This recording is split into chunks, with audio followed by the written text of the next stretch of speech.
Today's stories all involve people who came face to face with something that, according to Navajo legend, should not exist. Something that walks on two legs when it shouldn't.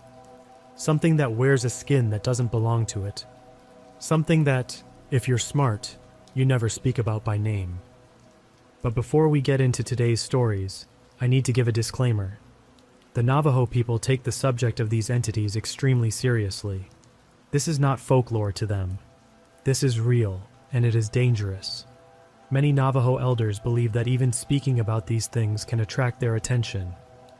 So with the deepest respect to Navajo culture and tradition, these are accounts shared by the people who lived through them. Let's get into it. Story 1. The Thing on Black Rock Road. In the fall of 2014, a man named Marcus, who had asked us not to use his real name, was living on a small piece of land just outside the Navajo reservation in northeastern Arizona. Marcus was not Navajo himself, but he had married into a Navajo family, and he and his wife Elena had built a modest home on a stretch of flat, dusty ground, about 8 miles from the nearest town. Now Marcus had always considered himself a rational man. He was an electrician by trade. He fixed things that were broken. He understood circuits and wiring and the physical world. He did not believe in ghosts. He did not believe in monsters. And when Elena's grandmother would sometimes whisper warnings about things that walked in the desert at night, warnings about something called a Yinaldlushi, Marcus would smile politely, nod, and privately chalk it up to old superstition. That changed on the night of October 17th. Marcus had been working a job about 45 minutes away and didn't leave the site until well after dark. By the time he got on the road back home, it was almost 11 o'clock at night. The road he took, a long 2-lane blacktop that the locals just called Black Rock Road, cut straight through open desert. No streetlights, no houses, no nothing. Just flat land and scrub brush as far as the headlights could reach. Marcus had driven this road hundreds of times. He could practically do it with his eyes closed. So when he saw something standing on the shoulder of the road up ahead, his first thought was that it was a hitchhiker. Out here, people sometimes walk the road at night if their car broke down. It wasn't unusual. But as Marcus got closer, something about the figure didn't look right. It was tall, unusually tall, and it was standing completely still, not waving him down, not walking, just standing there, facing the road. Marcus slowed down instinctively, and as his headlights swept over the figure, his stomach dropped. The thing on the side of the road was not a person. It had the shape of a person, 2 arms, 2 legs, an upright posture. But its proportions were all wrong. The limbs were too long, the torso was too narrow, and the head sat at an angle on the neck that no human spine could produce. It looked like someone had taken a person and stretched them, the way you'd stretch taffy, pulling them taller and thinner until everything was just slightly off. And it was watching him. Marcus could see its eyes in the headlights. They didn't reflect the way a deer's eyes would, or a coyote's. They glowed with a dull amber light that seemed to come from inside the skull, not from the reflection of his headlights. For a long moment, maybe 2 seconds, maybe 10, Marcus couldn't tell. He and this thing just stared at each other, and then it smiled. Marcus would later describe that smile as the single most terrifying thing he had ever seen in his life. He said it was a human smile on a face that was not human. Like something had studied what a smile looked like and was trying to replicate it, but didn't understand the emotion behind it. The lips pulled back too far. The teeth were too numerous. And the expression behind those amber eyes was not joy or amusement. It was hunger. Marcus floored the gas pedal. His truck lurched forward, and he blew past the figure at close to 70 miles per hour. He was gripping the steering wheel so hard his knuckles were white. His heart was slamming in his chest. He told himself it was a trick of the light, a weird shadow, maybe a drunk person in a costume. There had to be a rational explanation. And then he looked in his rearview mirror. The thing was running after his truck. Not running the way a person runs, with that rhythmic, upright gait that humans have. This thing was running on all fours, low to the ground like a dog. But it was covering ground at an impossible speed. Marcus was doing 70, and this thing was keeping pace. He could see it in the red glow of his taillights. That elongated body, those two long limbs pumping in a blur, that awful face still twisted in that terrible smile, and it was getting closer. Marcus pushed the truck to 80, 85. The old pickup was shaking and rattling on the rough blacktop. He didn't care. He was watching the rearview mirror more than the road, and what he saw made him moan out loud in fear. The thing was now right behind his truck, close enough that he could see individual details. He could see that its skin was a grayish-brown color, mottled and rough, like leather that had been left out in the sun. He could see that it wasn't entirely naked.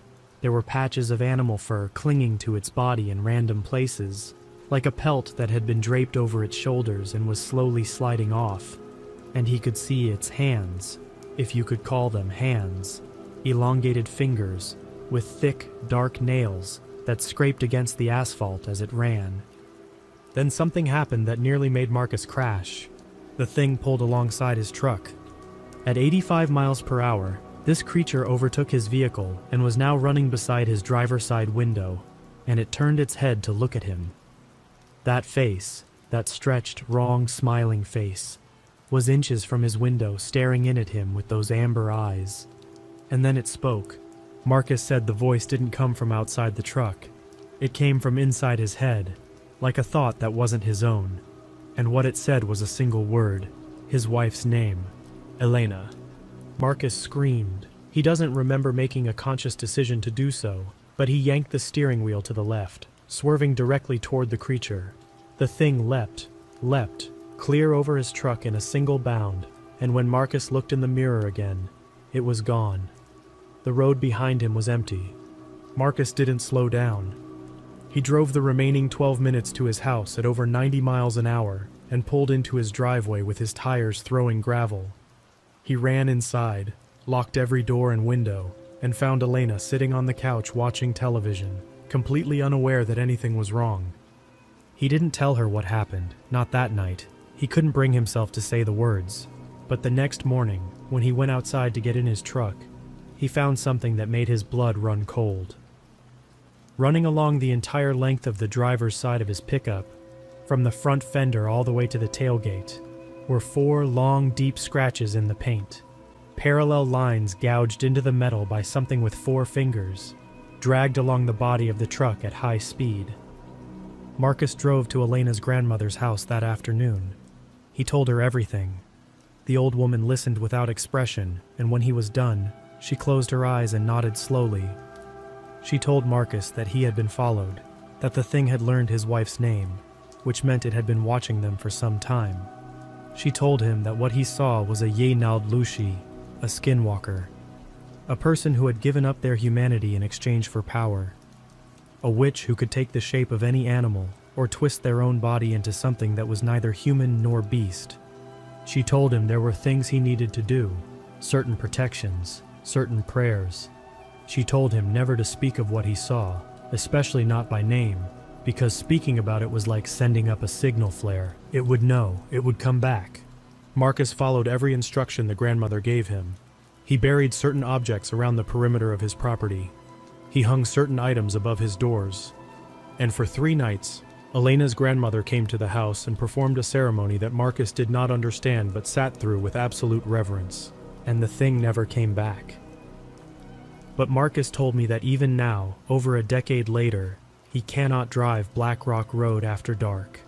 He takes the long way home, an extra 30 minutes of driving, because even though the scratches on his truck have long since been painted over, the memory of that face in his window has not faded, not even a little.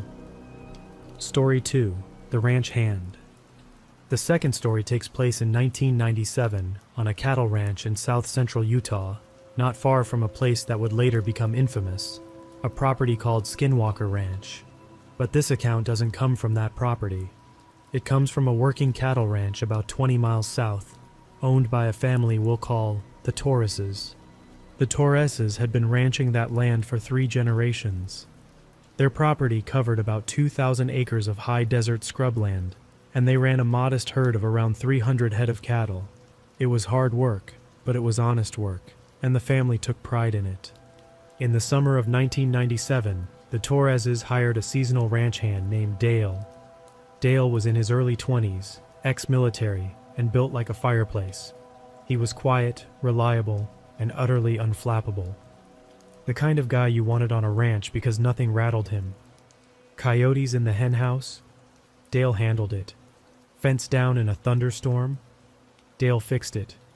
Bull got loose and was charging anything that moved? Dale walked right up to it and led it back to the pen like it was a golden retriever. Nothing scared Dale. Until the night of August 14th. The Torreses had been losing cattle, not in the normal way, not to coyotes or illness or wandering off. These cattle were being mutilated. Over the course of about 3 weeks, 4 cows had been found dead in the eastern pasture, and each one had been killed in exactly the same disturbing way. The animal was drained of blood. Its eyes were removed, and a section of hide had been cut away with what appeared to be surgical precision. No tracks around the bodies. No sign of a predator. No blood on the ground despite the animals being completely exsanguinated. The local sheriff had come out after the second cow was found and had basically shrugged his shoulders. He suggested it was probably a mountain lion, even though no mountain lion had ever been seen on the property, and even though no mountain lion on Earth performs surgery on its prey. Mr. Torres was furious. He was losing valuable livestock, and nobody seemed to care.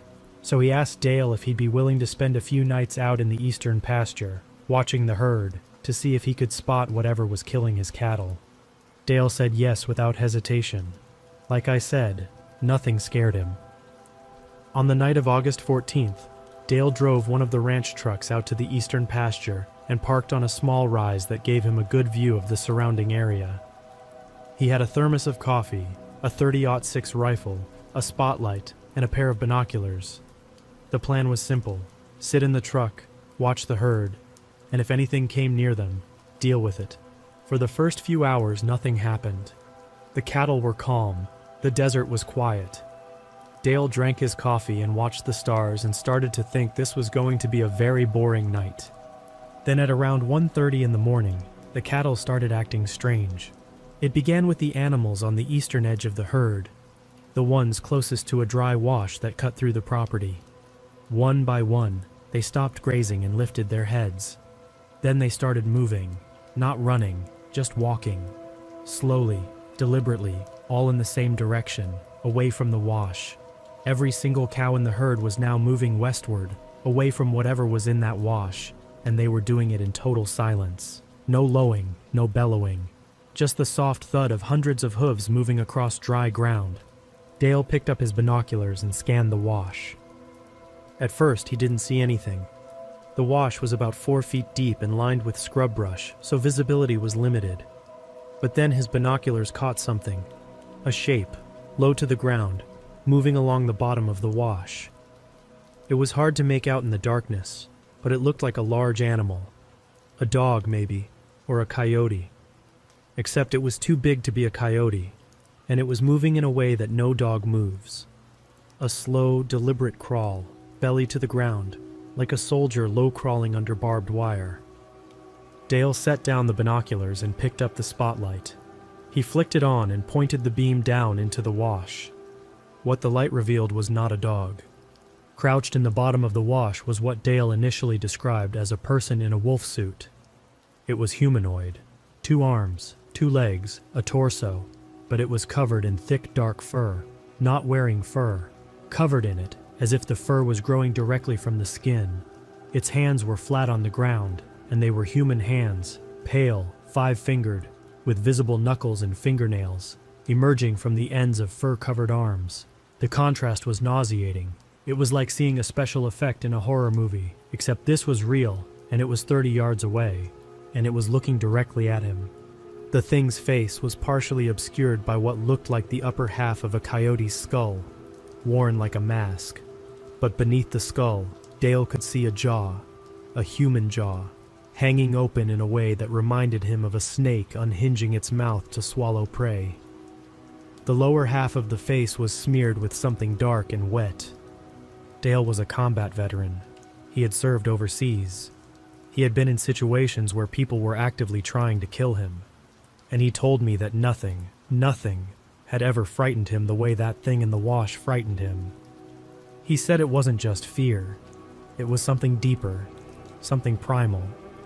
Like every cell in his body was screaming at him that he was in the presence of something that should not exist. But Dale was also a man of action, and his training kicked in. He dropped the spotlight, picked up the rifle, and chambered a round. He told himself it was just a person, some psycho in a costume who had been killing the cattle. That's all it was, and he was going to put a stop to it. He shouldered the rifle, put the crosshairs on the thing's chest, and fired.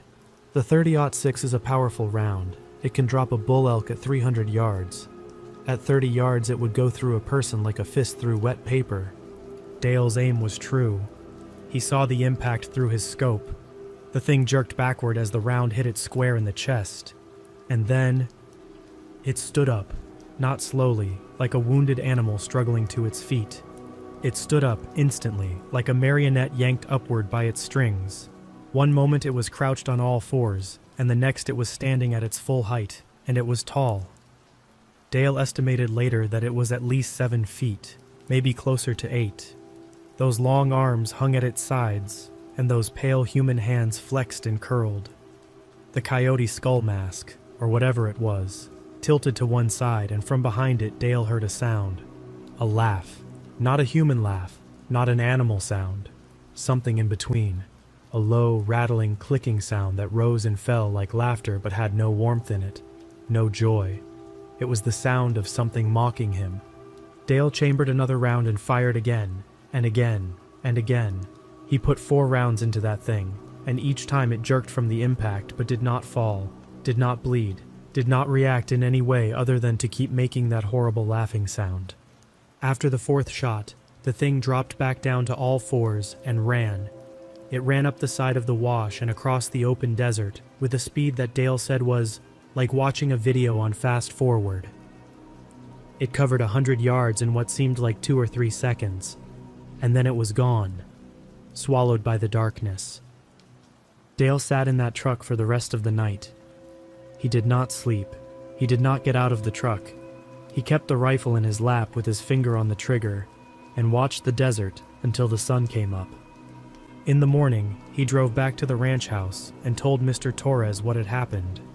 Mr. Torres, a man who had lived on that land his entire life, listened without interruption. When Dale was finished, Mr. Torres was quiet for a long time. Then he walked over to a cabinet, opened it, and pulled out a box of rifle cartridges. But these weren't normal cartridges. Each bullet had been dipped in white ash. Mr. Torres told Dale that his own father had made these bullets decades ago. He said that what Dale had encountered was something his family had known about for generations. Something that lived in the desert. Something that the Navajo and Ute peoples had warned about for centuries. And he said that the only thing that could hurt it was a bullet dipped in white ash, blessed in the proper way. Dale took the bullets. He loaded his rifle with them, but he never had to use them. Because after that night, the cattle mutilation stopped, and the thing in the wash was never seen on the Torres property again. Dale quit the ranch at the end of the season and moved back east. He never returned to Utah, and he told me that for years afterward, he would sometimes wake up in the middle of the night drenched in sweat, because in his dreams, he could still hear that laugh. Story 3. The voice outside the window. This third story is the one that honestly disturbed me the most, because it doesn't involve a remote desert road or an isolated ranch. It involves a family, in a house, with children. In 2019, a woman named Kara, again, not her real name, was living with her husband James and their 2 young daughters on a small property on the outskirts of Farmington, New Mexico. Farmington sits at the intersection of 3 rivers and is surrounded by the wide-open landscape of the Four Corners region. It's also very close to the Navajo Nation. Kara and James were both teachers at a local school, and they'd moved to the area a few years earlier from Colorado. They loved the landscape, the community, and the slower pace of life. Their property backed up to open land, miles of sage and juniper stretching out toward sandstone mesas on the horizon. In September of 2019, their older daughter Lily, who was 7 years old, started talking about a dog man. At first, Kara didn't think much of it. Kids have imaginary friends. Kids see shapes in the dark and give them names. Lily said the dog man stood in the backyard at night and watched the house. Kara checked the backyard, saw nothing, and told Lily it was probably a coyote. But Lily was insistent. She said it wasn't a coyote. She said it walked on 2 legs, and she said it knew her name. Over the next 2 weeks, things escalated. Lily began refusing to go near the windows after dark. She would become hysterical if anyone tried to open the curtains at night. She started having nightmares, terrible nightmares that would wake the whole house. And she started saying things that made the hair on Kara's arms stand up. She said the dogman wanted to come inside. She said it asked her to open the door. She said it sounded like Daddy. That last detail is what broke Kara's composure. Because one of the most common elements in Skinwalker encounters, something that Kara did not know at the time, is that these things can mimic voices. They can replicate the voice of someone you know, someone you trust, and use it to lure you outside, to get you to open a door, to get you alone. Kara started paying closer attention at night. She would sit in the darkened living room after the girls were in bed and just listen. For the first few nights she heard nothing unusual. The hum of the refrigerator, the occasional bark of a neighbor's dog, the wind. Then, on the 4th night, she heard it. A knocking, at the back door. Not loud, not urgent, just 3 slow, deliberate knocks. Tap, tap, tap. Kara's heart began to pound. James was in bed. The girls were in bed. Nobody should be at their back door at 11:30 at night. She sat frozen on the couch, staring at the back door, which was about 20 feet away across the kitchen. And then she heard James's voice. "Kara, hey, can you let me in? I locked myself out." It was James's voice. Exactly James's voice. The cadence, the tone, the little laugh he does when he's embarrassed. It was all perfect.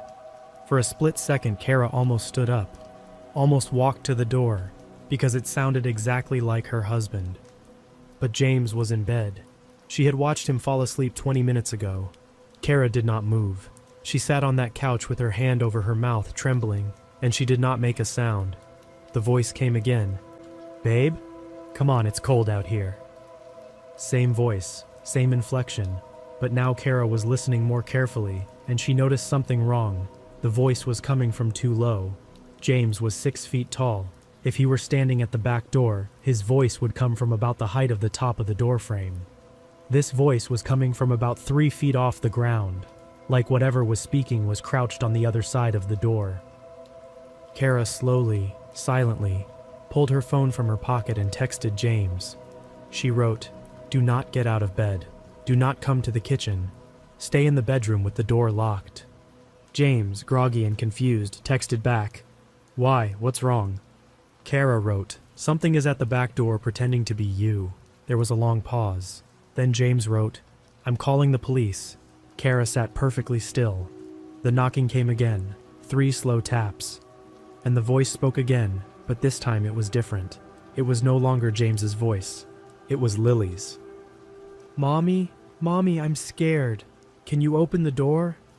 It was her daughter's voice. Her 7-year-old daughter's voice coming from the other side of the back door, high and small and trembling with fear. And Kara knew her daughter was in bed. She had tucked her in herself, but the sound of that voice nearly broke her. Every maternal instinct she had was screaming at her to get up, to open that door, to protect her child. She didn't move. Kara sat on that couch with tears streaming down her face, and her hand clamped over her mouth, and she did not move. The voice tried 3 more times. Each time, it was a different family member. James, Lily, her younger daughter Sophie, who was only 4 and could barely form complete sentences. And yet the voice replicated her perfectly. Then abruptly the knocking stopped. The voices stopped. And from outside the back door, Kara heard something that she said she will never forget as long as she lives. Breathing. Not human breathing. Something deeper and wetter and bigger. A long, slow inhale through what sounded like a massive set of nostrils, pressed right up against the crack at the bottom of the door. Like something was smelling her, taking in her scent, cataloging her. Then silence. Kara sat on that couch until the police arrived 20 minutes later. 2 officers checked the perimeter of the house with flashlights. They found no one, no footprints, no sign of forced entry, nothing. But they did find one thing. On the back door, a solid wood door that Kara and James had just repainted that summer, there were scratch marks. Deep, gouging scratch marks arranged in clusters of 4, running from about 3 feet off the ground all the way down to the threshold. Like something with 4 clawed fingers had been dragging its hand down the door while it crouched there, speaking in voices that didn't belong to it. The police wrote it off as an animal, maybe a bear, they said, though bears are almost unheard of in that area. But Kara knew it wasn't a bear, and when she told a Navajo colleague at work what had happened, the woman's face went pale. She didn't say the word. She didn't have to. She just grabbed Kara's hand and said, "You need to talk to my uncle. Tonight. Don't wait." Kara and James met with the colleague's uncle that evening. He was a medicine man, a Hatalia, and he listened to their story with a gravity that told them he believed every word. He came to their house and performed a ceremony. He placed certain items around the property. He told them that under no circumstances were they to ever respond to any voice outside their home at night, unless they could see the person with their own eyes. He told them the thing had been testing their family, learning their voices, studying their habits, and he told them that by refusing to open the door, Kara may have saved her family's lives. The family moved out of that house 3 months later. They now live in a suburb of Denver and have no plans to return to New Mexico. Kara told me she still checks the locks 3 times every night. She still keeps the curtains drawn after dark, and she told me that sometimes, not often, but sometimes, she will be lying in bed and she will hear a faint knocking, 3 slow taps, coming from nowhere, coming from everywhere, and she never ever answers it. Story 4. The Deputy. Our 4th and final story comes from a man who spent 30 years in law enforcement. A man whose job was to deal in facts, evidence, and rational explanations. A man who, by the time he told me this story, had long since retired, and had nothing to gain and nothing to lose by telling the truth. His name is Robert. He was a deputy sheriff in San Juan County, Utah, from 1986 to 2016. During his career, he responded to thousands of calls: domestics, car accidents, bar fights, trespassing, and the occasional dead body. He had seen the worst of what people could do to each other, and very little surprised him anymore. But there was one call that he never wrote up, one incident that he never put in an official report, because he knew, he absolutely knew, that if he had, he would have been removed from duty and sent for a psychological evaluation. It happened in the winter of 2002. Robert was on the night shift, a solo patrol covering a vast stretch of rural highway and reservation-adjacent land. It was February, and it was brutally cold, the kind of cold that makes the desert feel like the surface of the moon. No wind, no clouds, just a blanket of stars overhead and a temperature that hovered around 5 degrees. At approximately 2 in the morning, Robert got a call on his radio. A woman on the reservation was reporting a disturbance near her home. She was frightened but vague on details. She said something was outside her house. Something was scaring her dogs. Robert drove out to the address, a small single-story home about 15 miles off the main highway. When he pulled up, the first thing he noticed was the dogs. The woman had 3 dogs, big, tough res dogs that lived outside and could hold their own against coyotes and even the occasional stray. But when Robert arrived, all 3 dogs were under the front porch, not just hiding, wedged under there, crammed into the tightest space they could find, whimpering. These were dogs that would charge a moving car without a second thought, and they were shaking. Robert walked up to the front door and knocked. The woman opened it just a crack, saw his uniform, and pulled him inside so fast he nearly tripped. She slammed the door behind him and locked it. She was Navajo, in her 60s, and she was terrified. Robert could see it in her eyes, a deep fundamental terror that went beyond a simple disturbance call. She told him that something had been circling her house for the past hour. She told him her dogs had started howling around midnight and then had gone silent, which she said was worse. She told him that she had heard something on her roof. Robert asked her what she thought it was. She just shook her head and said, "You know what it is." Robert did not, in fact, know what it was. He was a practical man, so he told her he'd take a look around the property, and he went back outside. The desert was dead silent, not the normal kind of quiet. Robert had spent decades in the desert and was used to the ambient sounds of the night. Insects, distant coyotes, the whisper of wind through sage. But this was different. This was a complete absence of sound, as if someone had pressed the mute button on the world. Robert unclipped his flashlight and began walking the perimeter of the house. The beam cut through the darkness, illuminating the side of the house, a metal storage shed, an old truck up on blocks, a clothesline, nothing out of the ordinary. Then he turned the corner to the back of the house, and his flashlight beam landed on something in the yard. Footprints. In the thin layer of frost that covered the ground, there were footprints. But they weren't normal footprints. They started at the edge of the property, at the fence line, and they led directly toward the house. The prints were wrong. They were roughly the shape of a human foot, but much too large. Robert estimated later they were at least 18 inches long, and the toes were elongated, almost like fingers. Each print was pressed deep into the frozen ground, which told Robert that whatever made them was extremely heavy.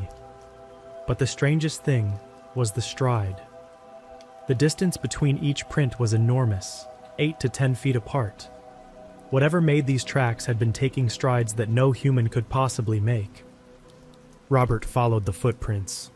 They led to the back wall of the house, and there they stopped. He looked up.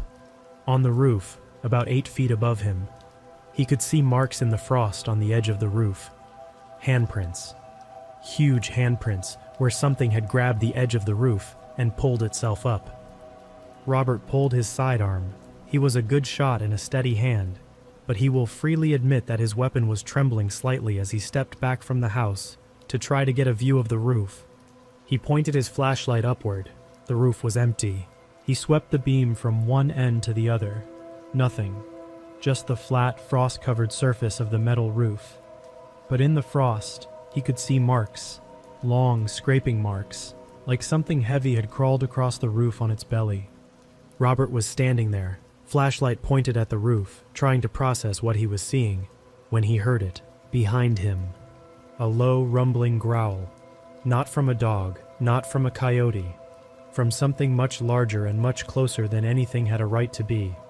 It was coming from the darkness just beyond the reach of his flashlight, 20 feet away, maybe less. Robert spun around and pointed both his flashlight and his weapon into the dark, and he saw it. 2 eyes. Amber. Reflecting his flashlight beam from a height of about 6 feet off the ground. Whatever this thing was, it was standing upright, and it was big. Robert couldn't make out details, just the eyes, 2 burning points of amber light in the darkness, and below them, the vague outline of a shape that was broader and taller than any man he'd ever seen. Robert was a law enforcement officer with 30 years of training. His training told him to identify the threat, issue commands, and respond with appropriate force. So he did. He shouted, "San Juan County Sheriff's Office, don't move."